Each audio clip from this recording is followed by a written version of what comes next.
Hello les beaux diamants, comment est-ce que vous allez? J'espère que tout va bien de votre côté. Aujourd'hui, je suis contente de faire cette vidéo. En fait, c'est de faire la palle qui m'emballe. Donc oui, on va parler de pile à lire aujourd'hui. Je me suis concocté déjà depuis un petit temps en fait ma pile à lire pour le printemps.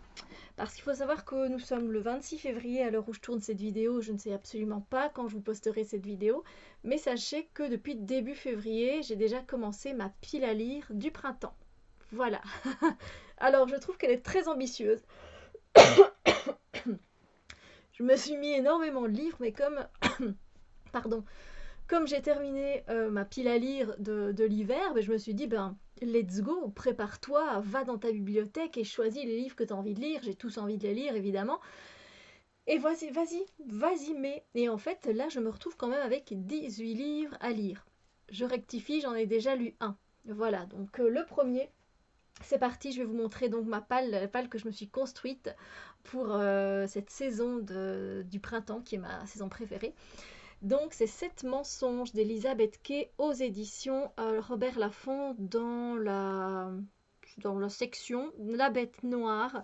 Donc c'est déjà terminé. C'est un livre que j'ai eu en seconde main et franchement je l'ai adoré. J'ai adoré, c'est un thriller psychologique où on va suivre une amitié très profonde, très sincère. Enfin peut-être pas si sincère que ça.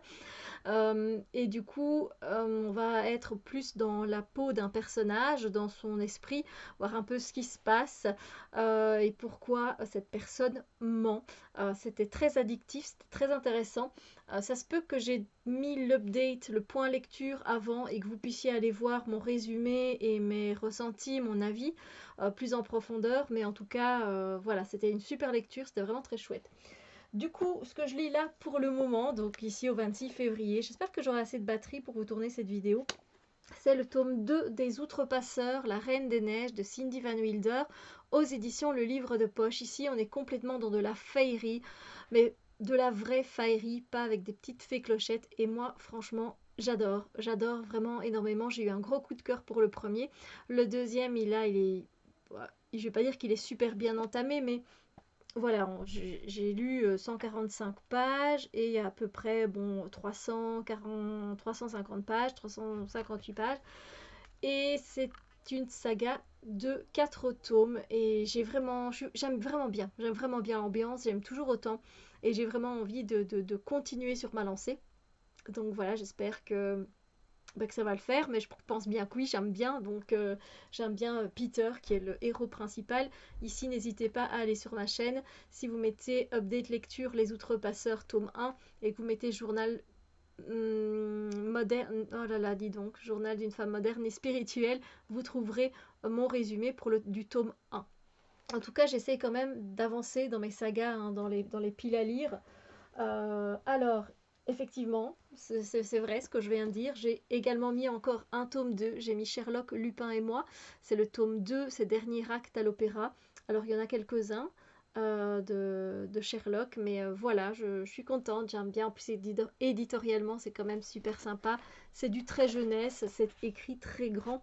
Et ici, en fait, on suit Sherlock Holmes, Arsène Lupin et Irène Adler qui se retrouvent à Londres après leur été mouvementé dans donc, ce qui est le tome 1 en fait, mais on les suit quand ils sont très très jeunes, hein. Ils sont pas encore limite ados quoi, ils sont voilà, ils sont très jeunes de ce que je me souviens, voilà, ils sont pas enfants mais ils sont ados, donc c'est plutôt sympa.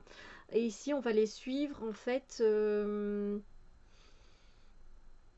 apparemment Théophraste, le père de Lupin, il est accusé d'avoir assassiné le secrétaire d'un célèbre compositeur. Donc, quand Ophélia Meridiu, la fameuse cantatrice, disparaît à son tour, c'en est trop pour les trois amis qui se jurent de trouver le coupable coûte que coûte. Des bas-fonds de Londres jusqu'aux coulisses de l'opéra, nos détectives ne reculeront devant rien pour rétablir la vérité. Donc voilà, c'est à chaque fois des aventures de Sherlock, Lupin et moi qu'on suit. Le premier, j'avais hésité, j'étais un peu hésitante, mais finalement, non, j'ai bien aimé parce que l'ambiance est particulière. On est dans les années 1870, voilà. Mais ça le fait bien, ça donne bien. Donc voilà, je verrai bien ce tome 2 et je verrai si je prends le tome 3. Ensuite, je me suis mis une saga que je dois continuer aussi.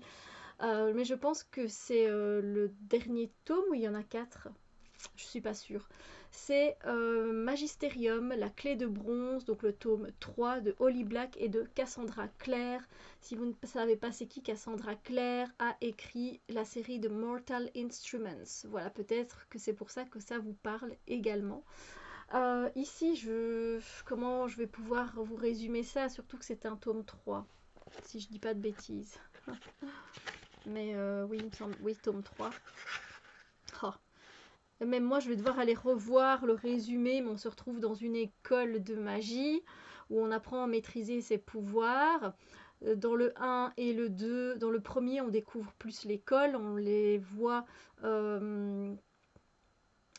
avec leur magie. Alors on comprend vite que Kaloum, qui est notre héros principal, en fait, depuis qu'il est bébé, on avait mis un mot tuez-le. Voilà, tuez le bébé, quoi. Donc il n'est pas mort évidemment, mais il possède pas mal de magie en lui. Et je ne sais, même moi, je dois raviver ma mémoire. Mais bref, on se retrouve avec un groupe d'amis, voilà. Et ici, qu'est-ce qui va se passer? Bah, on ne dit pas principalement en fait ce qui va se passer vu que c'est un tome 3, donc il n'y a même pas de... Non, il n'y a même pas de...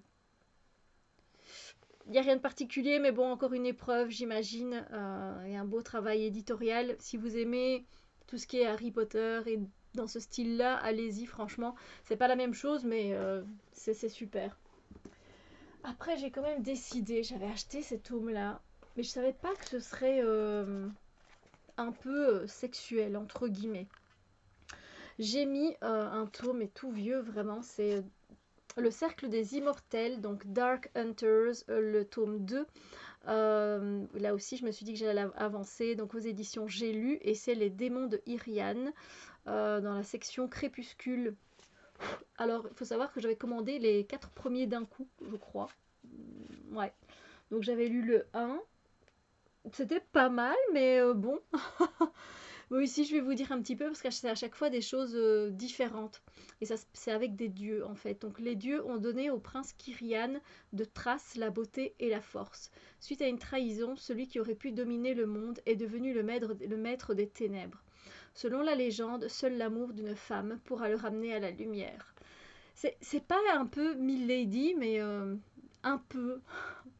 Et puis on a Amanda en a plus qu'assez de sa famille d'Hurluberlu. Enfin, de sa mère et de ses sœurs. Enfin, de sa mère et de ses sœurs. Bien sûr, elle les adore, mais elle a plus d'affinité que son père. Il ne parle pas aux esprits, lui, il n'est pas télépathe, il ne chasse pas les vampires pour se distraire. Mais quand on vous kidnappe, qu'on vous assomme, qu'on vous enferme et que vous reprenez conscience enchaîné à un guerrier blond aux muscles d'acier et aux yeux couleur d'orage, allez donc le renvoyer dans son monde parallèle. Donc voilà, il y a une touche de fantastique et c'était sympa, je me souviens, c'était voilà, il y avait des trucs avec l'Olympe, les Romains, etc. Donc c'est plutôt moi le côté mythologique qui m'intéressait. Je vais voir avec ce tome 2 parce que ça fait quand même longtemps que j'ai pas lu le 1. Et on passe à des mythologies différentes, hein, mythologie nordique, mythologie africaine, mythologie ici on est dans le premier c'était aussi dans la mythologie grecque, ici c'est romaine ou grecque, je ne sais plus, Thrace, romain. Donc voilà, et en fait il y a des liens avec les frères, les sœurs, etc. Mais du coup, vous voyez, hein, il est jauni, mais jauni parce qu'il est resté dans son... Voilà quoi. Il y a 314 pages. Voilà, il est resté sur son étagère. Après ça, j'ai évidemment décidé de me mettre le deuxième tome d'Autre Monde, Malronce de Maxime Chatham, aux éditions Le Livre de Poche, qui est un récit apocalyptique. J'en ai fait l'update de lecture. S'il est déjà en ligne, n'hésitez pas à aller voir le résumé. Donc on se retrouve avec deux meilleurs amis qui vont d'aventure en aventure parce que du jour au lendemain, il y a une grande tempête qui a ravagé la ville de New York. Et en fait, ils ont remarqué qu'il n'y a que des survivants entre 9, 10, 11 ans et 17 ans maximum. Et tous les adultes ne sont plus là. Enfin, il en reste, mais c'est particulier, je ne vais pas tout vous dévoiler. Alors, c'est une saga qui est ancienne, elle a été écrite en 2007. Enfin, voilà, elle est sortie en 2007, je pense. Donc voilà, ça date, ça fait un bail. Mais j'adore et j'ai hâte de suivre les les, les aventures de Tobias, de Matt et d'Ambre, voilà, qui était l'alliance des trois du premier tome. Donc on est sur du post-apocalyptique ici. Ensuite, enfin, j'ai mis dans ma pile à lire Miroir, Miroir de Serena Valentino aux éditions Hachette Heroes. Alors, à savoir qu'il y a plusieurs, hein, je sais bien, Disney qui sont sortis. C'est donc une réécriture de contes. Ici, on est avec la méchante reine. Alors, éditorialement, c'est trop beau quand même. La méchante reine n'a pas toujours été mauvaise. Il était une fois une jeune femme qui ignorait qu'elle était belle. Si belle qu'un roi en tomba éperdument amoureux. Il l'épousa et l'emmena vivre dans son château avec sa fille. Entourée par l'amour du roi et de cette petite fille qu'elle aimait comme sa propre enfant, la nouvelle reine s'épanouit. Malheureusement, la guerre éclata et le roi y laissa la vie. Le cœur de la reine se brisa, se flétrit. Elle se retrouva seule à la merci d'un miroir maudit, qui chaque jour lui rappelait sa triste enfance malmenée par un père détestable. Chaque jour qui passait l'éloignait un peu plus de Blanche-Neige, jusqu'au matin où Blanche-Neige devint la plus belle de toutes et où la reine réclama son cœur. Voici l'histoire de celle qui voulait être la plus belle.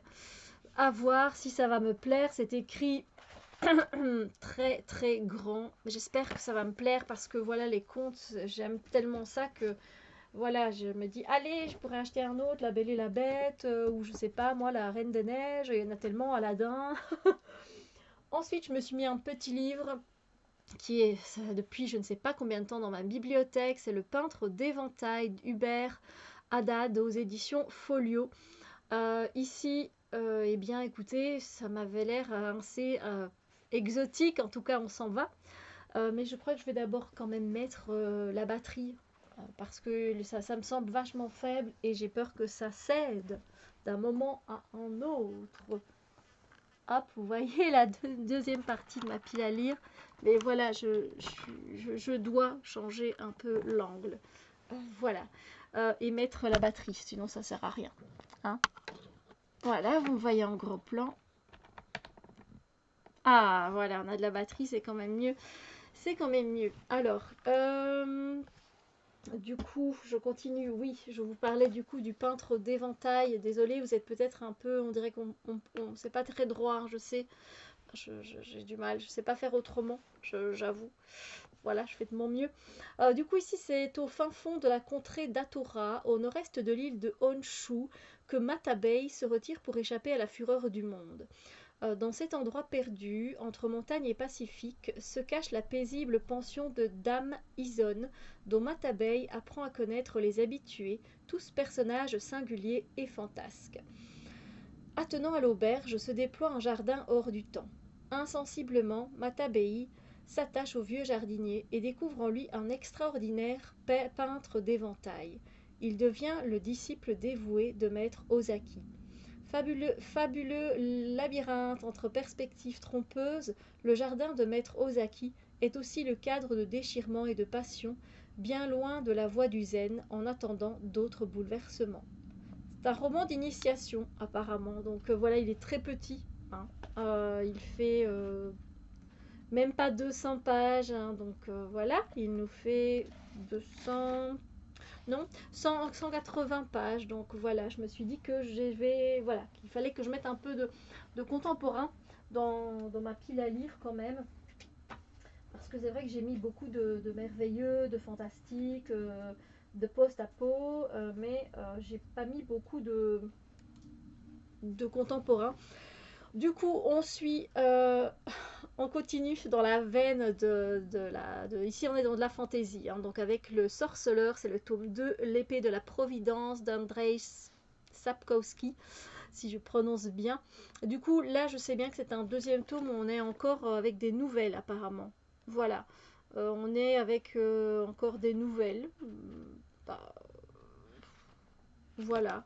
Le deuxième, voilà, Geralt de Rivia n'en a pas fini avec sa vie errante de tueur de monstres, hein.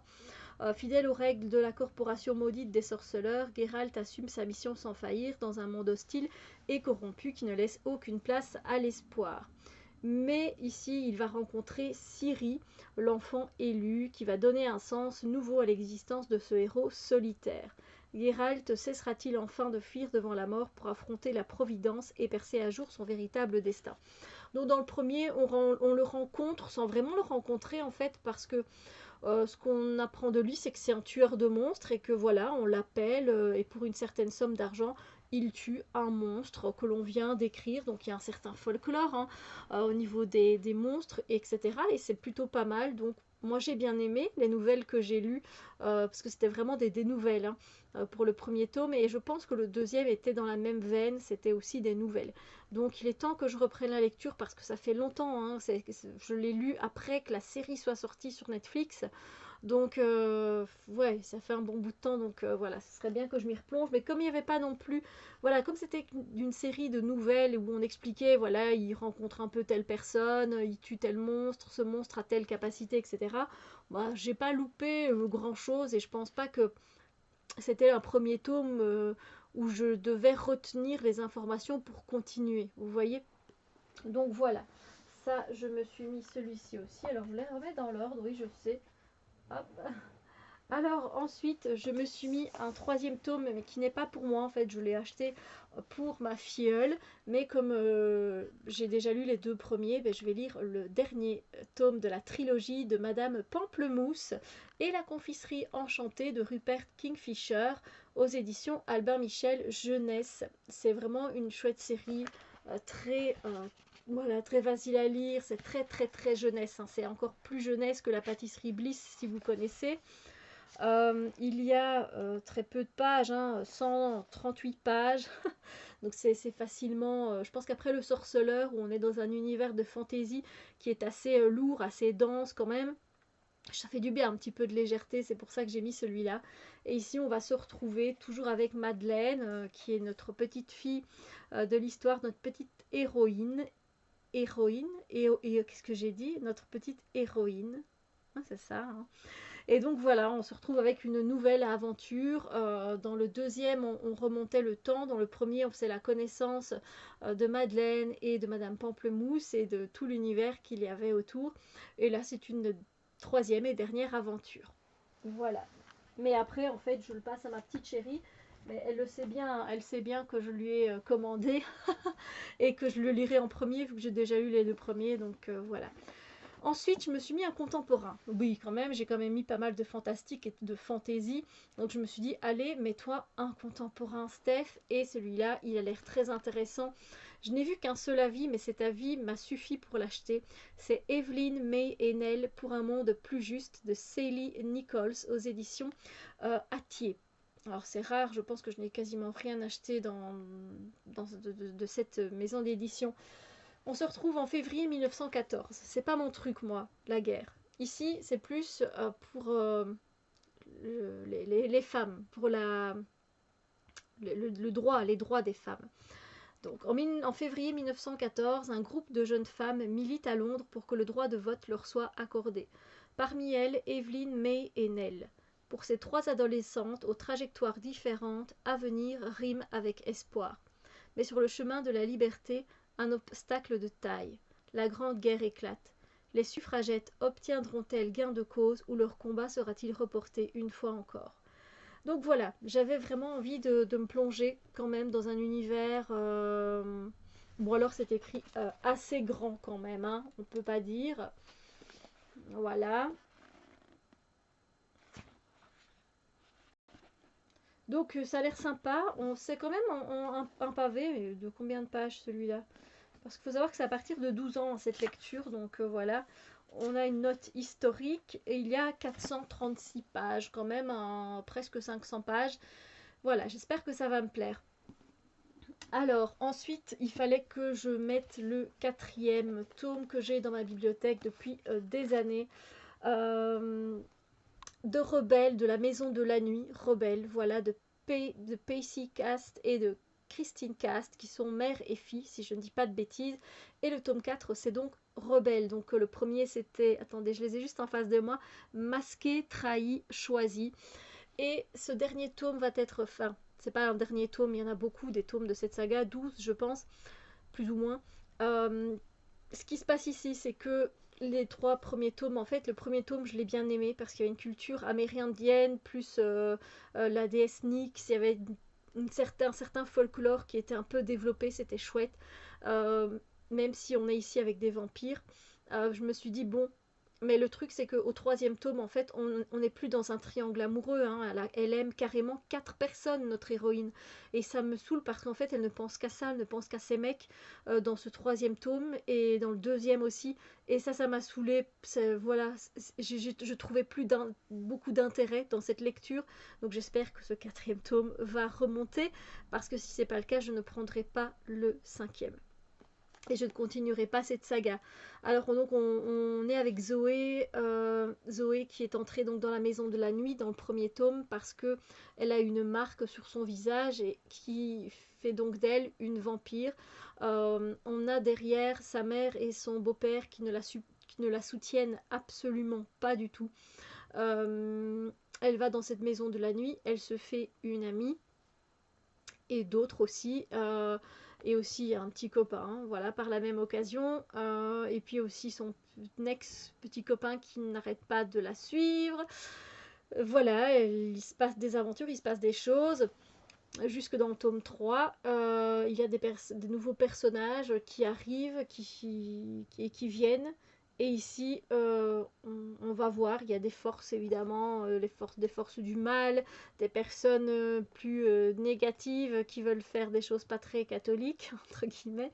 Et du coup, voilà, on va voir ce que ça donne. Je sais pas, je ne me mets aucune attente. Mais j'espère que ça se passera bien pour cette saga. Sinon, bah, c'est pas grave, hein, je la revendrai, je revendrai les 4 premiers. Donc on est sur du 333 pages. Il est un peu plus gros, il me semble, que les 3 premiers. Donc voilà, on verra ce que ça donne. Donc là, on est sur du vampire. Ensuite, après les vampires, je me suis dit, allez, mets-toi un contemporain sympa, girly, que tu as dans ta pile à lire depuis des années, parce qu'à un moment donné, je ne lisais que ça, que de la chiclite, donc de la littérature de poulette, entre guillemets, vous voyez, pour les jeunes filles, et je n'ai lu que ça pendant tout un moment, c'était frais, ça me convenait très bien, et j'aime encore bien de temps en temps lire un, je pense qu'il doit m'en rester quelques-uns, mais plus beaucoup, et de cette collection-là non plus, parce qu'on ne les édite plus. Je regarde où est-ce que je les ai mis. Oui, j'ai encore Bon Baiser de Californie. Et puis pour les autres, donc je pense que c'est les derniers dans cette collection-là. C'est donc Confession d'une Hit Girl de Mélanie Murray aux éditions Red Dress Inc. Voilà, et donc c'est dans cette édition, il ne me reste qu'un livre à lire. Les autres, je pense que je les ai quand même gardés parce que bah, c'était frais, c'était sympa, c'était pas non plus les lectures super, mais voilà, j'aime bien. En plus, éditorialement, je trouve ça aussi coloré et sympa. Ici, on se retrouve avec qui? Eh bien, une hit girl, moi, quelle blague! Comment les gens peuvent-ils me considérer comme l'une des filles les plus hype de New York, alors que je ne sais même pas faire la différence entre une paire de Prada et de vulgaires charentaises? Et pourtant, depuis que mon ex-petit ami est devenu l'un des chanteurs les plus populaires du moment, je suis le centre de toutes les attentions, la fille qui compte à New York. Une réputation dont je me passerai bien, car même si elle n'est pas désagréable d'être comparée à Kate Moss, je n'apprécie que très modérément de voir ma vie amoureuse étalée en une de tous les magazines. Surtout si c'est pour découvrir que celui que je considérais il y a quelques semaines encore comme l'amour de ma vie se pavane désormais au bras de pseudo-actrices et autres apprentis mannequins toutes plus belles les unes que les autres. Bon, vous voyez un peu le style, hein. Voilà. Bon, après, c'est écrit très grand. Je pense que ça peut se lire très très vite. Enfin, de ce que je me souviens, ça se lisait très très vite. Et on est sur du, oui, 369 pages. Voilà. Donc je pense qu'après les vampires, ça peut faire du bien. Voilà. Alors, ensuite, il fallait que je me le remette. C'est Harry Potter et la Chambre des Secrets, le tome 2, donc de J.K. Rowling aux éditions Folio Junior. J'ai tellement hâte. Je le mettrai bien au début de ma pile, tellement j'adore me retrouver dans l'univers d'Harry Potter. C'est très réconfortant pour moi. C'est une lecture doudou.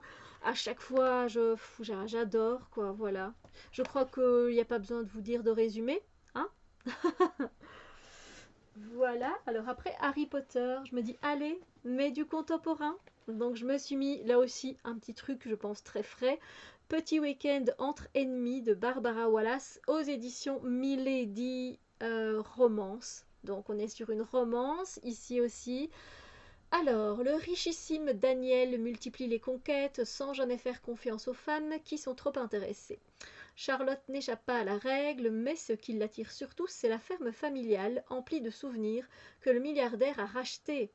Soucieux de trouver une jeune femme pour assister à l'anniversaire de mariage de sa mère, il lui propose un marché. Si elle passe le week-end dans sa compagnie, il lui cédera la propriété. Charlotte, qui veut à tout prix récupérer cette maison, accepte le pacte mais impose ses conditions. Pas de drague, pas de sexe. Sauront-ils respecter les termes de l'accord? Voilà, donc là on est dans une petite romance. Alors c'est super aéré. Oh, je pense que ça va se lire mais super vite. Sauf si c'est vraiment pas bien.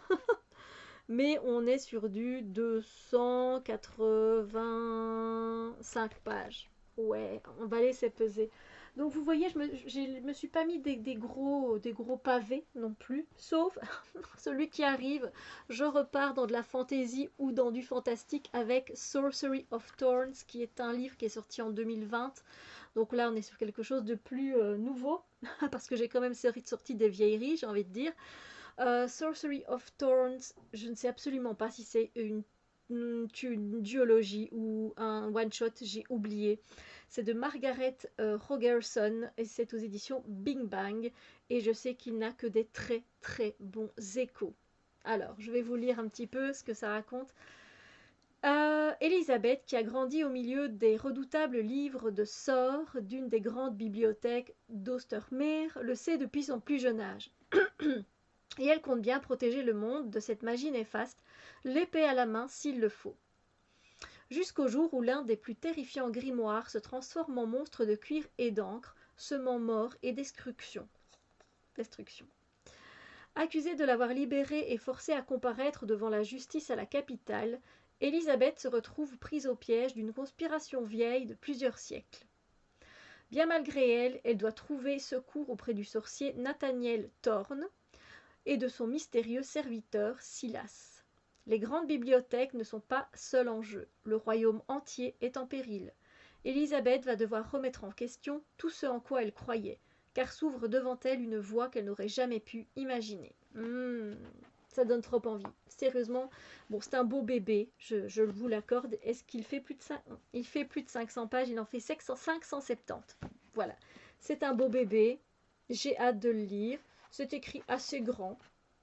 Voilà, donc un truc de magie, ça fait du bien. Même si j'ai lu Harry Potter juste avant. Mais voilà, et ensuite, il reste 2 livres pour terminer cette palle de printemps. Je vous l'ai dit, elle est immense. Elle contient 18 livres, dont un que j'ai déjà lu et un que je suis en train de lire. Je termine la trilogie du journal intime de Cléopâtre Wellington, Vol au-dessus d'un nid de couscous aux éditions Michel Lafon, et c'est de Digli. Comment vous dire que j'adore cette trilogie. C'est une trilogie humoristique d'adolescents, avec les problèmes d'adolescents qu'on peut retrouver à l'adolescence. Et je vous assure que qu'est-ce que j'ai rigolé autant dans le premier que le deuxième. C'est une série dont je ne me séparerai jamais. Mais c'est trop génial. Le pire, c'est que c'est beaucoup trop court. Et j'ai envie de dire Digli. C'est son surnom, Digli. Mais c'est quand que tu nous reponds une série? Parce que j'ai été voir. Et en fait, c'est Maureen Wingrove. Mais on la connaît surtout sous son nom de Digli. Parce qu'elle dessine aussi. Comment vous dire? Si elle passe par ici, mais c'est quand que tu refais une série comme ça, qui est génialissime? Si vous avez envie de rigoler, ben c'est avec ça, hein. Et donc je me suis dit, allez, c'est contemporain, c'est humoristique, t'adores cette série, il faut la terminer.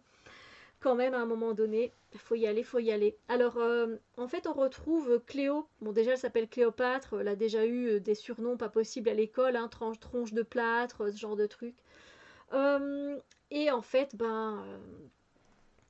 Cléo, on la découvre, elle se découvre elle-même finalement, elle découvre son corps, elle découvre l'amitié, voilà, enfin, l'amitié, voilà, elle est déjà amie depuis longtemps, hein, il y a une petite bande, hein, voilà, avec qui elle traîne, mais elle découvre aussi les garçons et son premier amour. Mais qu'est-ce que c'est comique, c'est écrit façon journal intime, mais ça se lit comme un roman. Je peux pas vous dire, voilà, c'est un journal intime, mais écrit, voilà, comme vous le voyez, et elle met exactement les heures, hein, genre 13h02, 13h05, 13h06, 13h07. Mais en fait, ça se lit quand même comme un roman. C'est écrit très grand, très aéré, comme vous pouvez le voir. Et donc, j'ai hâte de savoir les dernières aventures de Cléopâtre. Voilà. Ben, c'est juste génial. Foncez. N'hésitez pas à aller voir mes points lecture du 1 et du 2. Ça, voilà. Si vous n'êtes pas tenté, peut-être que ça vous tentera un peu plus. Mes cheveux, c'est n'importe quoi. Et pour le dernier, on repasse à de la magie et à de la sorcellerie. J'ai mis le deuxième tome de Ivy Wild d'Hélène Harper aux éditions Urban Fantasy. Donc voilà, c'est tome 2, Meurtre, magie et télé-réalité. J'avais déjà bien rigolé avec le premier et j'ai bien envie de continuer avec celui-ci. Donc là, ça mêle vraiment sorcellerie et sorcellerie, je veux dire, avec sorcière moderne et, hum, et fainéantise. et et très bon humour, très bon humour. Si voilà, si vous connaissez pas, mais foncez, vous allez juste kiffer. En plus, et à chaque fois un petit chapeau de sorcière en avant de la page, c'est génial ces livres-là. Alors, Ivy Wild, paresseuse sorcière de l'Ouest et addicte de la sieste, c'est vraiment vrai, est toujours obligée de faire copain-copain avec le Saint-Ordre des Lumières Magiques. Voilà, il y a un ordre de sorciers, si vous voulez, et c'est une école auquel elle est rentrée et elle n'a pas fait très long feu là-bas. Je me souviens même plus pourquoi. Euh, et du coup, en fait, à un moment donné, il y a eu un quiproquo dans le premier et elle s'est retrouvée liée magiquement à Raphaël Winter. Voilà. Et du coup, ils ont dû enquêter. Je ne sais plus sur quoi non plus. Dans le premier tome, ça remonte un petit peu, mais c'était super sympa. Je sais que j'ai adoré et du coup, j'ai envie de continuer. Et ici, apparemment, on se retrouve sur un plateau de télé. Donc, ça peut être bien comique avec Ivy. Voilà, Ivy, elle est super, super sorcière. Voilà, écoutez, j'ai mis de tout. J'espère que vous êtes de votre côté. Je sais pas si vous vous faites des pales, mais c'est tellement excitant de créer une pile à lire quand on peut le faire. C'est génial. Moi, je regarde ma bibliothèque, je me dis, mais qu'est-ce que je vais mettre? Et j'ai envie de tout mettre hein, carrément. Et des fois, je me alors, force, entre guillemets, de mettre des livres qui vont me sortir de ma zone de confort, comme par exemple 7 mensonges, qui est du thriller, et j'en lis très peu. Et quand j'en lis, j'essaie que ce soit un auteur qui me plaise, ainsi je peux y retourner quelque part. Euh, et puis évidemment, je ne peux pas me lasser de SFFF, hein, comme vous l'avez vu. Donc n'hésitez pas à me dire si vous aussi vous créez des pales, ce que vous avez mis dans votre palle, si vous avez mis autant de livres que moi, 18, ce que vous lisez pour le moment, s'il y a des lectures qui vous ont inspiré, qui vous ont donné envie, voilà, n'hésitez pas. Ça me fera plaisir d'avoir des retours. De toute façon, si vous voulez voir mes points lecture, n'hésitez pas.